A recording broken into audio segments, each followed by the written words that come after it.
Hi friends, this is Kiran. Welcome back to Kiran fact sports channel. IPL 2024. So దీంట్లో అయితే అన్ని teams వాళ్ళ ప్లేయర్స్ని కొన్నారు అండ్ కెప్టెన్స్ కూడా దాదాపు ఫిక్స్ అయ్యారు. కానీ ఒక రెండు టీమ్స్కి మాత్రం ఇంకా సందిగ్ధత ఉంది ఎవరు కెప్టెన్ అవుతారని. ఈ వీడియోలో చూద్దాం. సో మీ favourite team and favourite captain అయితే కామెంట్ చేయండి, సబ్స్క్రైబ్ చేసుకోండి ఎర్లీ అప్డేట్స్ కోసం. సో వీడియోలోకి వెళ్ళినట్లయితే ఈసారి కెప్టెన్స్ చెన్నై సూపర్ కింగ్స్కి మహేంద్ర సింగ్ ధోని ఎప్పట్లానే కెప్టెన్ ఉండబోతున్నాడు. మీకు తెలుసు అతడు ఎంత పవర్ఫుల్. అండ్ నెంబర్ 2 ఆర్సీబీ కూడా Faf du Plessis.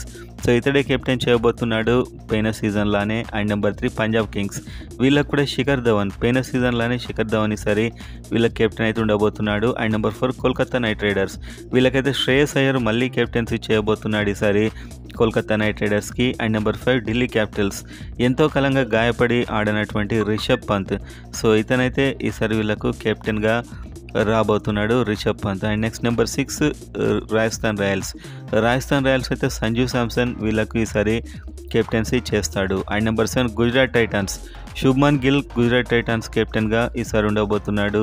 And number 9 sun Risers హైదరాబాద్కి అయితే ఆల్రెడీ ఐడెన్ మార్కరమ్ ఉన్నాడు, కానీ చాలా డబ్బు పెట్టి ప్యాట్ కమిన్స్ ఒక వరల్డ్ కప్ గెలిచిన కెప్టెన్ కొన్నారు కాబట్టి మార్చే అవకాశాలు ఉన్నట్టు తెలుస్తుంది. And number 10 Mumbai Indians, Hardik Pandya captain అని చెప్పారు, కానీ అతను గాయపడ్డాడు. ఇప్పుడు మళ్ళీ రోహిత్ శర్మను ఇస్తారా, లేకుంటే రోహిత్ శర్మ ఒప్పుకుంటాడా, లేకుంటే లాస్ట్కు సూర్యకుమార్ యాదవ్కి ఇస్తారా అనేది వీళ్ళ దగ్గర ఇంకా క్లారిటీ లేదు. సో మొత్తానికైతే ఈ రెండు టీమ్స్ అయితే ఇంకా కన్ఫర్మ్ కాలేదు. హార్దిక్ పాండ్యా గాయపడకుంటే అతడు ఉండేవాడు, కానీ గాయపడ్డాడు కాబట్టి ఐపీఎల్ మిస్ అయ్యే అవకాశాలు ఉన్నట్టు తెలుస్తుంది.